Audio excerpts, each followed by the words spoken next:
7 মাস পর বাংলাদেশিদের উপর থেকে নিষেধাজ্ঞা তুলে নিল ওমান সরকার। 12 জুন ঢাকার ওমান দূতাবাস এক সংবাদ বিজ্ঞপ্তিতে এই তথ্য জানায়।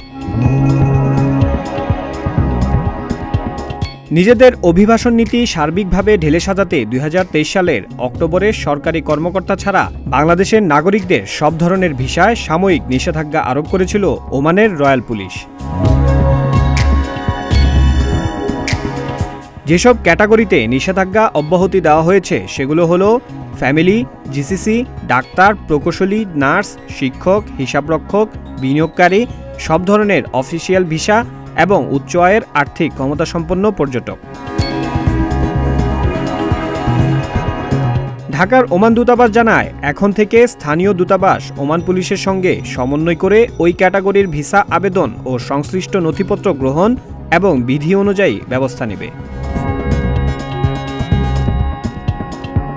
এদিকে মধ্যপ্রাচ্যের দেশ ওমানের শ্রমবাজারে বাংলাদেশি দক্ষ কর্মীদের জন্য আবারও সম্ভাবনার দুয়ার খুলছে। 96,000 অনিবন্ধিত বাংলাদেশিকে বৈধতার ঘোষণা দিয়েছে দেশটির সরকার। প্রবাসী কল্যাণ ও বৈদেশিক কর্মসংস্থান প্রতিমন্ত্রী শফিকুর রহমান চৌধুরী জানান, এই বৈধকরণের জন্য একটি জরিমানা নেওয়া হয়। এই জরিমানা মওকুফ করার জন্য বাংলাদেশ ওমান সরকারের প্রতি অনুরোধ জানিয়েছে।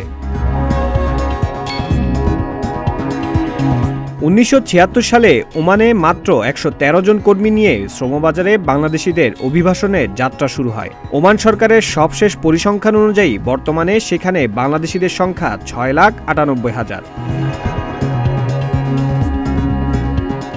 তবে তাদের অধিকাংশই অনিবন্ধিত।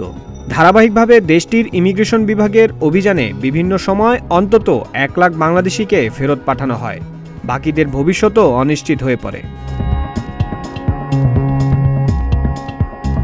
এমন প্রেক্ষাপটেই মে মাসে ওমান সফরে ওমানের শ্রম মন্ত্রণালয়ের ঊর্ধ্বতন কর্মকর্তাদের সঙ্গে বৈঠক করেন প্রবাসী কল্যাণ ও বৈদেশিক কর্মসংস্থান প্রতিমন্ত্রী। এর জেরেই অনিবন্ধিত 96,000 বাংলাদেশিকে বৈধতা দেওয়ার সিদ্ধান্ত দিয়েছে দেশটি। সংযুক্ত আরব আমিরাতের শ্রমবাজার নিয়ে প্রতিমন্ত্রী আরও জানান, দুবাই শ্রমবাজার আরও গতিশীল ও বৃদ্ধি করার লক্ষ্যে দুবাইয়ে ব্যবসায়ীদের সঙ্গে বৈঠক হয়েছে।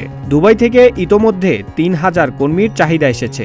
এর মধ্যে 400 কর্মী চলে গেছে, আরও 500 কর্মীর যাওয়ার অপেক্ষায় রয়েছে।